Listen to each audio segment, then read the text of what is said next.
Hello everyone. मैं सुप्रिया आप सभी को Supriya education hub YouTube channel पे स्वागत करती हूँ। आज के वीडियो में मैं आप लोगों को क्या बताने वाली हूँ, देखिए हम लोगों का एक चैप्टर का नाम है कथा पचक। ठीक है, तो कथा पचक के अंदर हम लोगों को लगभग 3 या 4 या 5 चैप्टर पढ़ना है। एक हम लोगों को पढ़ना है मुक्तिधन, और एक पढ़ना है काला आदमी, और एक पढ़ना है संवदिया, और एक पढ़ना है आप लोग का मलबे का मालिक, और भी कोई पढ़ना होगा। ठीक है, लेकिन जहाँ तक मुझे याद है एक मुक्तिधन है। ठीक है, और मुक्तिधन के बाद आप लोगों का जो चैप्टर है ना वो मैं आप लोगों को बताती हूँ, विराम चिन्ह। हाँ, एक है हम लोग का विराम चिन्ह, ये छूट गया था। तो हम लोग कथा पचक के अंदर कितने चैप्टर पढ़ने हैं? 5 चैप्टर पढ़ने हैं। तो पहला चैप्टर हम लोगों का कौन सा है? मुक्तिधन। ठीक है, तो आज के वीडियो में मैं आप लोगों को मुक्तिधन पढ़ाऊंगी। नेक्स्ट वीडियो में मैं आप लोगों को पता है कौन सा पढ़ाऊंगी? काला आदमी पढ़ाऊंगी। ठीक है, मुझे जो जो पसंद आ रहा है ना वो पढ़ा रही हूँ। ऐसे मैं 5 चैप्टर पढ़ा दूंगी। ऐसे आप लोग का एग्जामिनेशन कल ही है, तो आज भर में जितना होगा वो मैं आप लोगों के लिए अपलोड कर दूंगी। आप लोग बस चैनल पे आके विजिट करते रहिएगा और वीडियो को देखते रहिए। तो सबसे पहले मुक्तिधन में आप लोगों को पता है किस चीज़ के बारे में पढ़ना है? मुक्तिधन मतलब कोई ऐसा धन होगा जिसको देने के बाद वो आदमी मुक्ति पाले, उसी को मुक्तिधन कहते हैं। बेसिकली इस चैप्टर में पता है क्या होता है? जैसे आप सभी गांव में सुनते होंगे कि इतना रुपये सैकड़ा पे सब पैसा लगाता है। ठीक है, मतलब कि कितना रुपया भी हो सकता है, तो उसी पे पैसा लगाता है और देता है, और उसके बदले सूद दिया जाता है। उस पैसा पे इतना परसेंट सब हिसाब से रहता है कि अगर 25 रुपये सैकड़ा लगाना है 1 साल का, तो वो अलग अलग रेट रहता है। तो उसी के से रिलेटेड इस चैप्टर में बात कही गई है।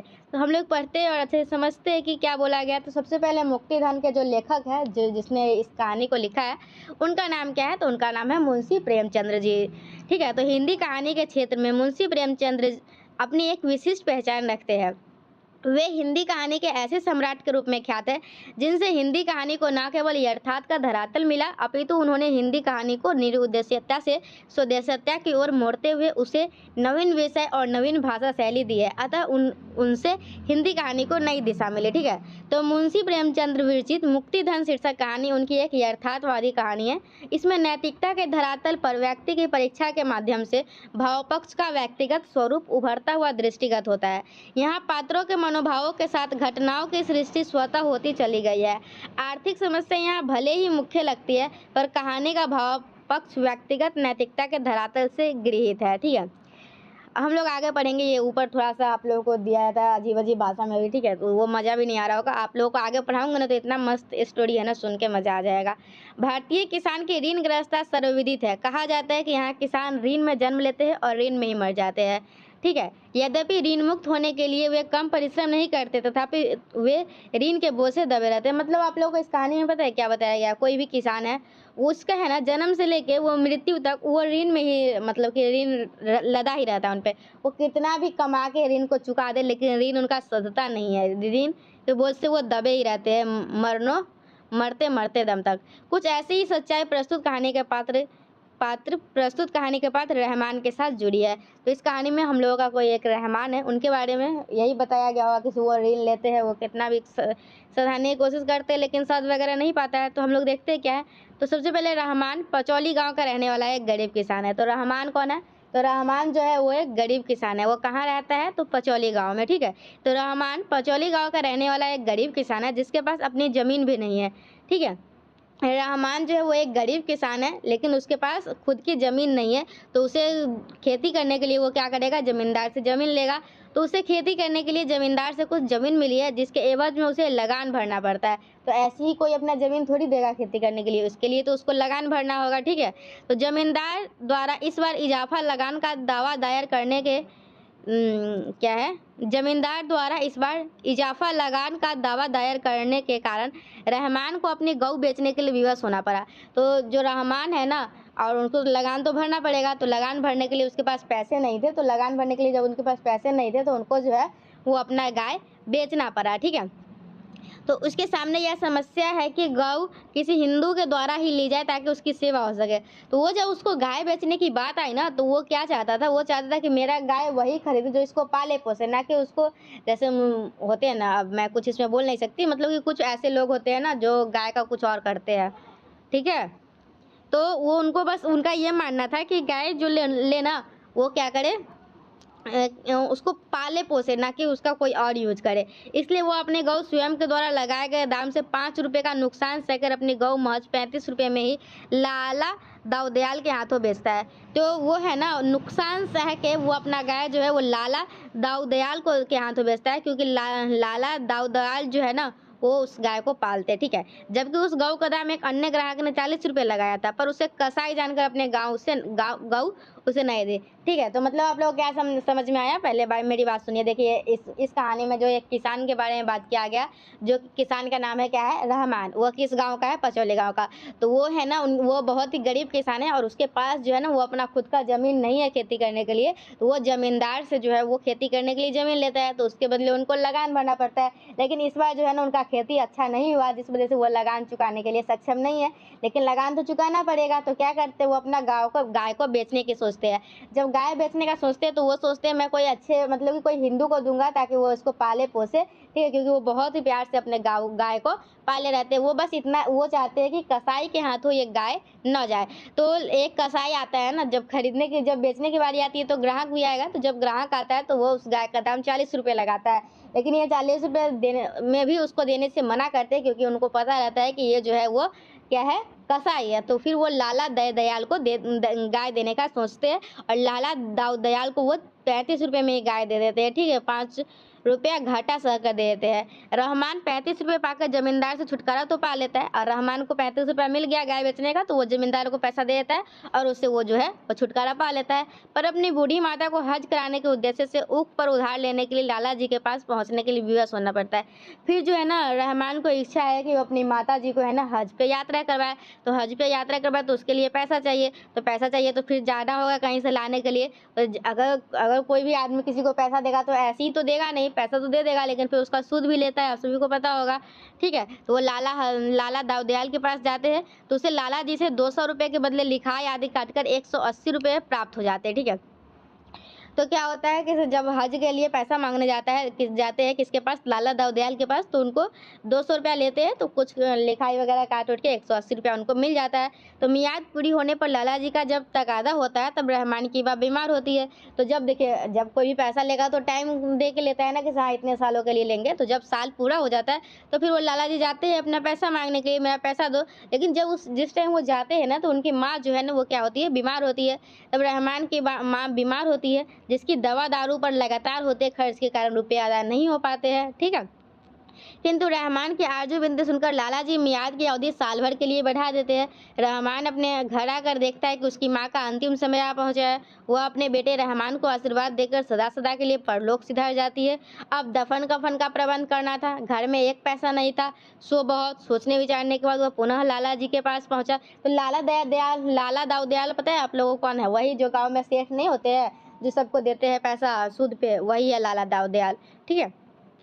तो क्या होता है, पहले तो डांट सुनते वो उल्टे पांव लौटने लगा, पर लाला जी ने उस पर दया कर उसे रोक लिया। पूछने पर भी रहमान ने सीधे मुंह पैसे की मांग नहीं की गई, पर लाला जी ने अटकल लगाकर सारी बात समझ ली। फिर बाद में रहमान द्वारा मांगने पर लाला जी ने कहने सुनने के बाद 200 रुपए दे दिए, ठीक है।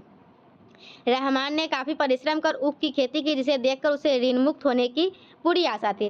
तो उनको जब रहमान है ना, वो क्या करता है, वो किसकी खेती? ईख की खेती करता है, ताकि वो सारा पैसा जो है सधा सके। तो पर भाग्य में कुछ और ही लिखा था। अगहन के महीने में अपने खेत की रखवाली करते हुए जब एक चादर से ठंड नहीं गई, तो उसने ऊख के पत्तों को इकट्ठा कर जलाया। क्या हुआ, जब बहुत ही ठंडा का मौसम था, ठीक है, अगहन में, तो उनको बहुत ठंडा लग रहा था। जब ठंडा लग रहा था और उनके पास कुछ ओढ़ने के लिए था नहीं, तो वो क्या करे, वो कुछ क्या बोलते हैं उसको, अपने खेत का रखवा एक चादर से ढक, तो ऊख का पत्ता जो है ना, उसको इकट्ठा करके वो क्या किए, उसको जलाए। फिर क्या हुआ आप लोगों को, अचानक हवा का एक झोंका जलते हुए पत्ते को रहमान के खेत की ओर उड़ाकर ले गया, जिससे रहमान का सारा खेत कुछ देर में ही जलने लगा। जिसे बुझाने के लिए गांव से लोग दौड़े भी, पर आग बुझाने की सारी मेहनत व्यर्थ साबित हुई, ठीक है। कितना कष्ट है ना रहमान के जीवन में, ठीक है। अगली सुबह लाला जी का चपरासी लठ लिए खेत पे पहुंचा, ठीक है। अगली सुबह लाला जी का चपरासी लठ लिए खेत में पहुंचा, जहां रहमान अपनी बर्बादी का दृश्य खुली आंखों से देख रहा था। पर चपरासी कब मारने वाला था, उसे तो लाला जी के हुक्म का पूरा करना था। सुबह रहमान के हाथ को पकड़कर घसीटता हुआ लाला जी के पास ले गया। पहले तो अपने सामने पहुंचे रहमान को देखकर लाला जी ने नालिश करने की बात कहकर धमकाया, पर वह सब नाटक था। वे तो रहमान को आजमा रहे थे, जांच रहे थे।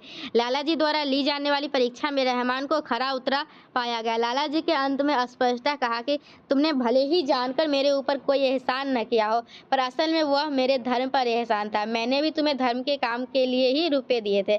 बस हम तुम दोनों बराबर हो गए। तुम्हारे दोनों बछड़े मेरे यहाँ है, जी चाहे लेते जाओ। तुम्हारी खेती में काम आएंगे। तुम सच्चे और शरीफ आदमी हो। मैं तुम्हारी मदद करने को हमेशा तैयार रहूंगा। इस वक्त भी तुम्हें रुपयों की जरूरत हो तो जितना चाहे ले सकते हो। मतलब लाला जो है ना, दयाल जो भी नाम था उनका, वो बहुत ही अच्छे आदमी थे। ठीक है। प्रस्तुत कहानी में पात्रों के मनोभाव के साथ स्वतः स्फूर्त होती घटनाओं से कथानक का ताना बाना बुना गया। इसमें मुख्यतः दो पात्र है, रहमान और लाला दाऊदयाल। क्या नाम है? लाला दाऊदयाल। लाला दाऊदयाल सच में बहुत ही अच्छे इंसान थे। अन्य पात्रों से कथा को गति भर मिलती है। दोनों पात्रों की पारस्परिक बातचीत से दोनों के चरित्र उद्घाटन तो होता ही है, उनके संवाद क्रिया व्यापार को भी आगे बढ़ाने में सहायक सिद्ध होते हैं। यह संवाद पात्र अनुकूल, भावानुकूल और परिस्थिति के अनुरूप होने के साथ साथ चुस्त और व्यंजक भी है। इस दृष्टि से एक उदाहरण यहाँ द्रष्टव्य है। दाऊदयाल ने मुस्कुराकर कहा, तुम्हारे में इस वक्त सबसे बड़ी कौन सी आरज़ू है? रहमान, यही हुजूर कि आपके रुपए अदा हो जाए। सच कहता हूँ हुजूर, अल्लाह जानता है। दाऊदयाल, अच्छा तो समझ लो कि मेरे रुपए अदा हो गए। रहमान, अरे हुजूर, यह कैसे समझ ले? यहाँ न दूंगा तो वहाँ तो देने पड़ेंगे। दाऊदयाल, नहीं रहमान, अब इसकी फिक्र मत करो, मैं तुम्हें आजमाता था। रहमान, सरकार ऐसा न कहे, इतना बोझ सिर पर लेकर न मरूंगा। जब तक देश काल एवं वातावरण का प्रश्न है, प्रस्तुत कहानी का आरंभ भी वातावरण चित्रण द्वारा हुआ है, जिसमें स्थानीय विशेषताओं का समावेश पूरी तरह होता हुआ देखा जा सकता है। इस दृष्टि से कथारंभ यहाँ द्रष्टव्य है। भारतवर्ष में जितने व्यवसाय है उन सब में लेन देन का व्यवसाय सबसे लाभदायक है। ठीक है। लेन देन का व्यवसाय में है ना, बहुत ही फायदा होता है। ठीक है। प्रस्तुत कहानी में भारतीय किसान से जुड़ी हुई अनेक समस्याओं का स्पष्ट चित्रण हुआ है। यथा जमींदार और महाजन के अन्याय एवं शोषण के साथ ही अन्य समस्याएं चित्रित हुई है।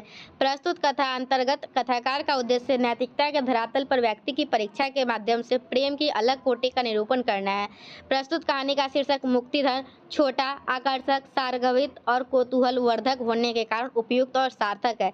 निष्कर्षतः यह कहा जा सकता है कि कहानी कला की दृष्टि से प्रस्तुत कहानी एक उत्कृष्ट कहानी है, जिसमें कहानी कला के तत्वों का सम्यक निर्वाह हुआ है। ठीक है। अब हम लोग रहमान के बारे में जान लेते हैं, उसका कैसा व्यवहार वगैरह था, उनका चरित्रांकन किस प्रकार से था। ठीक है। तो देखिए, रहमान जो है वो मुंशी प्रेमचंद विरचित मुक्तिधन शीर्षक कहानी का प्रधान एवं केंद्रीय पुरुष पात्र है, जिसके इर्द गिर्द कहानी की सारी घटनाएं घूमती है। इसके चरित्र में सरलता, ईमानदारी, परिश्रमशीलता, धर्मनिष्ठा, आज्ञाकारिता आदि सभी मानवीय गुण विद्वान है। प्रस्तुत कहानी में रहमान सर्वप्रथम अपनी गऊ को बेचने के लिए मार्ग में खड़ा दिखाई देता है। वह एक गरीब किसान है। वह लगान पर मिली जमींदार की जमीन में खेती कर अपने घर का सारा खर्च चलाता है। उसके विरुद्ध इस बार जमींदार ने इजाफा लगान का दावा दायर किया है, जिसके लिए उसे रुपयों की सख्त जरूरत है। इसलिए वो अपनी मोहिनी रूप गऊ को न चाहते हुए भी बेचने के लिए विवश है। वह नहीं चाहता है कि गऊ किसी कसाई के हाथ जाए, इसलिए वह लाला दाऊदयाल को हिंदू जानकर उनके हाथों अपनी गऊ को 5 रुपये का नुकसान सहकर महज 35 रुपये में बेच लेता है और जमींदार के देन से छुटकारा पाता है। रहमान अपनी माता का आज्ञाकारी और धर्मनिष्ठ पुत्र है। वह माता द्वारा हज करने की इच्छा प्रकट करने पर वादे पर उधार लेकर भी हज कराना चाहता है। वह रुपयों के वास्ते काफ़ी सोच विचार करने के पश्चात लाला जी के पास जाता है, जहाँ उसे 180 रुपये प्राप्त होते हैं।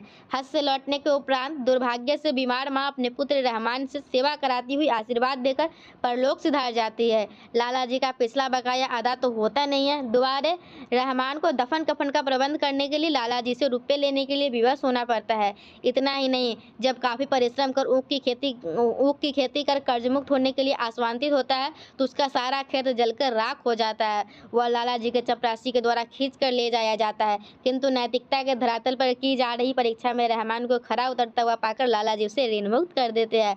समग्रतः रहमान का चरित्र सच्चे और शरीफ आदमी का दिखाई देता है। ठीक है। तो रहमान का चरित्र चित्रण देख लिए। अब हम लोग लाला दाऊदयाल का देख लेते हैं। तो लाला दाऊदयाल जो है ना, ये आप लोगों को लाला दाऊदयाल वो भी तो बहुत ही अच्छे आदमी थे, तभी तो उनको ऋण मुक्त कर दिए। ठीक है। लाला दाऊदयाल का चरित्र चित्रण करें तो लाला दाऊदयाल मुंशी प्रेमचंद विरचित मुक्तिधन शीर्षक कहानी के सर्वाधिक महत्वपूर्ण पुरुष पात्र है। उसका चरित्र लेन देन का धंधा करने वाले एक ऐसे महाजन का है जो मुख्तारगिरी से प्राप्त होने वाली राशि को 25-30 रुपये सैकड़ा वार्षिक ब्याज पर उठा देता है। वे बतौर कर्ज दी जाने वाली राशि में से लिखाई, दलाली आदि का 10% काट लेता है और मियाद पूरी होने पर यदि सूद सहित कर्ज की राशि वापस नहीं मिलती है तो नालिश करने से भी नहीं चूकते हैं। यह है उनका परिचय। किंतु यहाँ उनके चरित्र का एक अलग पक्ष उद्घाटित हुआ है जो रहमान के प्रति उनके इस कथन से स्पष्ट है। देखिए, वह जो थे ना लाला दाऊदयाल, वो इस प्रकार के आदमी थे कि अगर उनका कोई नहीं ना दिया उनका पैसा तो फिर वो बहुत ही उनका नालिश करते थे और वो अपना किसी भी तरीके से ले लेते थे, उसको बहुत ही मतलब कि परेशान करते थे। लेकिन इसमें कुछ अलग प्रकार से उनको दिखाया गया है।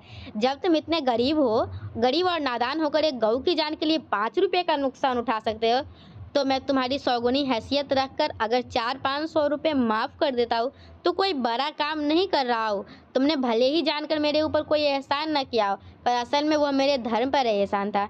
मैंने भी तो तुम्हें धर्म का काम के लिए ही रुपये दिए थे, बस हम तुम दोनों बराबर हो गए। स्पष्ट है कि लाला दाऊदयाल के चरित्र में धर्मनिष्ठा, उदारता, दयालुता, मानवता आदि मानवीय गुणों का विद्यमानता है जो उनके चरित्र को उत्कर्ष कर देती है। उनके बारे में रहमान के द्वारा किया गया यह कथन उनका चरित्रोद्घाटन करने में सफल सिद्ध होता है। हजूर को इस नेकी का बदला खुदा देगा।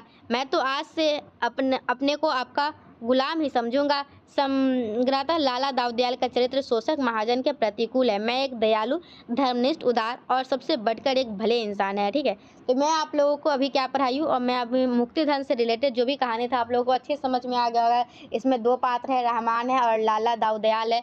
लाला दाऊदयाल भी अच्छे आदमी है, रहमान जो है वो एक किसान है। उसकी पूरी दयनीय स्थिति के बारे में बताया गया है, कैसे उनकी माँ पहले तो उनको कर्ज जो है ना, कर्ज से मुक्ति के लिए वो अपना गाय बेचना पड़ता है। फिर उनको अपनी माता को हज की यात्रा करवाने के लिए भी उनको उधार लेना पड़ता है। फिर उसकी माता भी मर जाती है तो उनके दफन कफन के लिए उधार लेना पड़ता है। फिर वो एक उल्लास की किरण आई रहती है कि उनको जो अपना खेत क्या खेती किए थे उसे कुछ उम्मीद लगता है कि हाँ अब ऋण मुक्त हो जाएगा, लेकिन फिर एक उनके साथ घटना घट जाती है और उनका सारा खेत जो है वो जल जाता है। ठीक है, फिर उसमें क्या होता है आप लोगों को, तो फिर इस तरीके से ये सारा कहानी मैं आप लोगों को बताई दी। इस तरीके से आप लोगों का कहानी जो है वो समाप्त होता है। ठीक है, तो इसमें तो मैं जो भी कहानी था वो मैं आप लोगों को बता दी। लेकिन अब क्या होगा आप लोगों का, अब हम लोगों का इसमें जो अर्थ स्पष्ट करने वाला क्वेश्चन है ना वो मैं आप लोगों को बता देती हूँ। ठीक है, तो चलिए अब मैं आप लोगों को इसमें जो कुछ अर्थ स्पष्ट करने वाला है ना उसको बता देती हूँ। ब्राह्मण, क्षत्रिय या कायस्थ को रुपये देने से यह कहीं अच्छा है कि रुपया कुएं में डाल दिया जाए। इनके पास रुपये लेते समय तो अतुल संपत्ति होती है, लेकिन रुपये हाथ में आते ही वह सारी संपत्ति गायब हो जाती है। मतलब पता है कहना क्या चाहते हैं, जो लाला, ये कथन जो है ना लाला दाऊदयाल के द्वारा कहा गया है। लाला दाऊदयाल जो पैसा देते थे ना सभी को सूद पे, तो वो ब्राह्मण लोग को नहीं देते थे, ब्राह्मण, क्षत्रिय या कायस्थ को, वो गरीब लोगों को देते थे। उनका कहना ये था कि उनको रुपया देने से कोई फायदा नहीं होगा, उससे अच्छा मैं अपना कुआं में डाल दूं पैसा, लेकिन इनको तो नहीं दे सकता। उनको क्यों नहीं दे सकते, क्योंकि जब उनको जब पैसा लेना होता है ना तो उनके पास बहुत सारी संपत्ति वगैरह होती है, और लेकिन जब पैसा चुकाने की बारी आती है तो वो जो सारा संपत्ति है ना उस पर उनका अधिकार नहीं रहता, उस पर उनकी पत्नी का, उनके बेटा का, उनके बेटी का, ये सभी का अधिकार रहता है। उनके पास कुछ रहता ही नहीं है चुकाने के लिए। ठीक है, इसलिए इनका कहना है। तो चलिए इसमें क्या लिखा गया हुआ है हम लोग उसको देख लेते हैं। व्याख्या गद्यांश मुंशी प्रेमचंद विरचित मुक्तिधन शीर्षक कहानी से गृहीत है। यह कथाकार ने महाजन लाला दाऊदयाल द्वारा लेन देन के धंधे में अपनाए गए वसूलों की चर्चा की है। वो लाला दाऊदयाल जो है वो लेन देन का धंधा करते हैं, तो लेन देन के धंधे में जो उनका विचार है वो अपना विचार प्रकट किए हैं। लाला दाऊदयाल लेन देन के धंधे में अपने कुछ वसूल के साथ चलते हैं। उनका मानना है कि लेन देन का धंधा निम्न श्रेणी के मनुष्य के साथ ही बेहतर ढंग से किया जा सकता है, अन्यथा ब्राह्मण, क्षत्रिय या कायस्थ को सूद पर रुपये देने से कई बेहतर है रुपये को कुएं में डाल देना, क्योंकि वे तीनों कर्ज लेते समय तो ले लेते हैं, पर जब मियाद पूरी होती है तो उसकी संपत्ति पर पत्नी, पुत्र या भाई सबका अलग अलग अधिकार हो जाता है, फलतः रुपये वसूल होने से रह जाते हैं। ठीक है, तो ये भी सही था। चलिए अरे मतलब आसान है, याद हो गया होगा आप लोगों को। मातृभक्ति ग्रामीणों की विशिष्ट गुण है। रहमान के पास इतने रुपए कहाँ थे कि हज के लिए काफ़ी होते, पर माता की आज्ञा कैसे टालता। ठीक है, तो मातृभक्ति ग्रामीणों का विशिष्ट गुण है। कहने का क्या मतलब है, जो माता की भक्ति है ना, जो गांव के लोग होते हैं ना वो अपनी माता, ऐसे मैं ऐसे गांव शहर का मतलब कि ऐसे करके नहीं करना चाहती हूँ, मतलब जो मातृभक्ति होती है ना, जो मतलब माता के प्रति भक्ति होती है, वो गांव का लोग का एक विशिष्ट गुण है। मतलब उनके पास अगर पैसा नहीं है ना, फिर भी वो देखिए कर्ज लेकर भी अपनी मम्मी की इच्छा को पूरा कर रहे हैं। ठीक है, व्याख्या गद्यांश मुंशी प्रेमचंद की मुक्तिधन शीर्षक कहानी से गृहीत है। यहाँ कथाकार द्वारा ग्रामीणों की मातृभक्ति और धार्मिक प्रवृत्ति की ओर संकेत किया गया है। कथाकार प्रेमचंद ऐसा मानते हैं कि जो मातृभक्ति होती है ना, वो ग्रामीणों का विशिष्ट गुण है। अपने माता पिता के प्रति अगाध श्रद्धा भावना होती है। उसके प्रति संतान की आज्ञाकारिता का ही प्रमाण है कि रहमान अपनी बूढ़ी माता के द्वारा हज करने के अरमान प्रकट करने पर उनकी आज्ञा को नहीं टालकर सूद पर भी रुपए लेकर उन्हें हज कराता है, जो धर्म के प्रति उसकी गहरी आस्था का परिचायक आता है। ठीक है, चलिए अब देखिए नेक्स्ट क्या है। मृत आत्मा की शांति और परितोष के लिए जकात और फतीहे की जरूरत थी।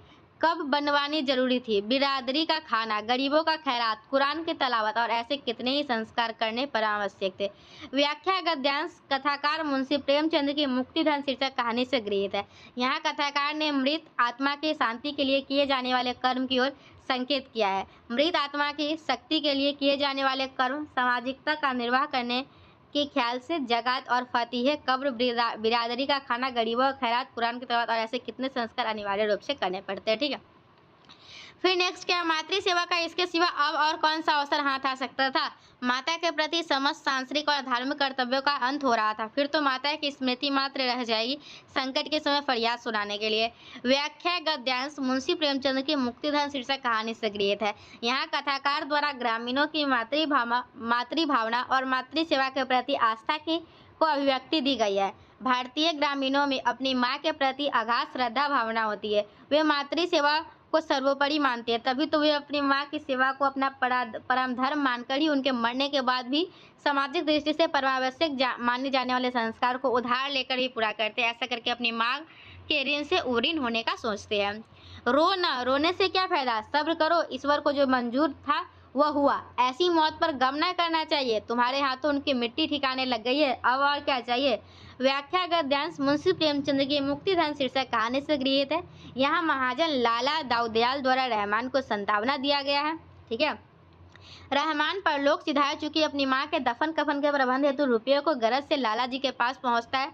जब रहमान वहां फूट फूट कर रोने लगा, तब लाला जी ने उसे संतावना देते हुए कहना आरंभ किया कि रोने से क्या फायदा, सब्र करो, ईश्वर को जो मंजूर था वह हुआ। ऐसी मौत पर गम न करना चाहिए, तुम्हारे हाथों उनकी मिट्टी ठिकाने लग गई, अब और क्या चाहिए। ठीक है, अभी और कितना सारा है, अच्छा ज़्यादा नहीं है। चलिए देखिए 6 नंबर आप लोगों का क्या है।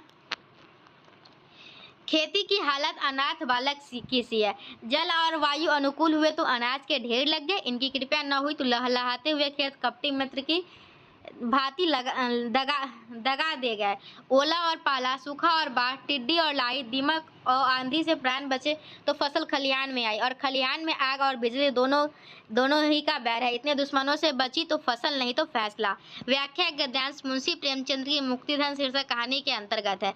यहाँ भारतीय किसान और उनकी कृषि से संबंधित समस्याओं पर प्रकाश डाला गया है। भारतीय किसान पूर्णतः प्रकृति पर निर्भर करते हैं। यदि जल और वायु फसल के अनुकूल हुए तो अनाज के ढेर लग गए, और यदि प्रतिकूल हुए तो खेत कपटी मित्र की तरह दगा भी दे सकते हैं। ओला, पाला, सूखा, बाढ़, टिड्डी, लाही, दीमक, आंधी और आखिर में आग और बिजली, इतने सारे दुश्मनों से यदि फसल बच गई तो फसल अन्यथा निराशा ही मिलती है। ठीक है, मनुष्य उदार हो तो फरिश्ता है और नीच हो तो शैतान, ये दोनों मानवीय रीतियों के नाम है। व्याख्या गद्यांश मुंशी प्रेमचंद की मुक्तिधन शीर्षक कहानी से गृहीत है। यहाँ कथाकार द्वारा लाला दाऊदयाल के चरित्रगत वैशिष्ट्य की ओर संकेत दिया गया है। कथा लेखक का ऐसा मानना है कि मनुष्य उदार हो तो फरिश्ता और नीच हो तो शैतान, ये दोनों मानवीय वृत्तियों के ही नाम है। रहमान लाला जी की चारित्रिक उदारता से चकित होता है। उसे ऐसा लगता है कि जैसे उसके सामने लाला जी के रूप में कोई फरिश्ता बैठा हुआ है। वह चाहकर भी अपने मुंह से धन्यवाद के शब्द नहीं निकाल पाता है, बस केवल अपनी आंखों के आंसुओं को रोक कर इतना कहता है कि हुजूर को इस नेकी का बदला खुदा देगा। अब लास्ट ही है। ठीक है, गुलाम छुटकारा पाने के लिए जो रुपये देता है उसे मुक्तिधन कहते हैं। देखिए ये बहुत ही इंपॉर्टेंट है और ये किस एग्जामिनेशन में आ भी सकता है। ठीक है, गुलाम जो है वो छुटकारा पाने के लिए जो रुपये देता है उसको क्या कहते हैं? मुक्तिधन। प्रस्तुत पंक्ति प्रेमचंद द्वारा रचित मुक्तिधन शीर्षक कथा से उद्धृत है। यहाँ कथाकार ने लाला दाऊदयाल के चरित्रगत वैशिष्ट्य की ओर संकेत किया है। भारतवर्ष में जितने व्यवसाय है उन सब में लेन देन की व्यवसाय सबसे लाभदायक है, परंतु प्रेमचंद कि प्रस्तुत कथा में लाला दाऊदयाल का चरित्र एक शोषक महाजन के प्रतिकूल है। वे एक दयालु, धर्मनिष्ठ, उदार और भले इंसान हैं। लाला जी ने रहमान से स्पष्ट कहा कि तुम इतने गरीब और नादान होकर एक गऊ की जान बचाने के लिए 5 रुपए का नुकसान उठाकर गऊ मुझे बेच सकते हो। वही तुम्हारा मुक्ति धन था, वह तो तुम्हें मुझे बहुत पहले ही दे चुके हो। वह मेरे धर्म पर एहसान था। मैंने भी तो तुम्हें धर्म के काम के लिए ही रुपए दिए थे, बस हम तुम दोनों बराबर हो गए। इस प्रकार लाला जी ने रहमान को मुक्ति धन का अर्थ बताते हुए संतावना प्रदान की। तो इस तरीके से आज के चैप्टर में मैं आप लोगों को मुक्ति धन चैप्टर जो है वो पढ़ाई हूँ, और सिर्फ मुक्ति धन का सारांश भी बताई हूँ। इसमें जो रहमान है उनका चरित्रांकन बताई हूँ, लाला दाऊदयाल का चरित्रांकन बताई हूँ। इसके साथ साथ मैं आप लोगों को इसमें जो अर्थ स्पष्ट करने के लिए परीक्षाएं पूछे जाते हैं वो भी मैं आप लोगों को बताई हूँ। आप लोगों को ये वीडियो जरूर पसंद आया होगा। आप लोग इस वीडियो को पूरा देखिए और उम्मीद करते हैं कि आप लोगों को ये वीडियो कल एग्जामिनेशन में जरूर हेल्प करेगा। मैं आप लोगों को मलबे का मालिक पढ़ा दी हूँ और आप लोगों को मुक्ति धन पढ़ा दी हूँ। नेक्स्ट में मैं आप लोगों को काला आदमी पढ़ाने का सोच रही हूँ। ठीक है, तो मिलेंगे नेक्स्ट वीडियो में। टिल देन बाय, और तब तक के लिए थैंक यू।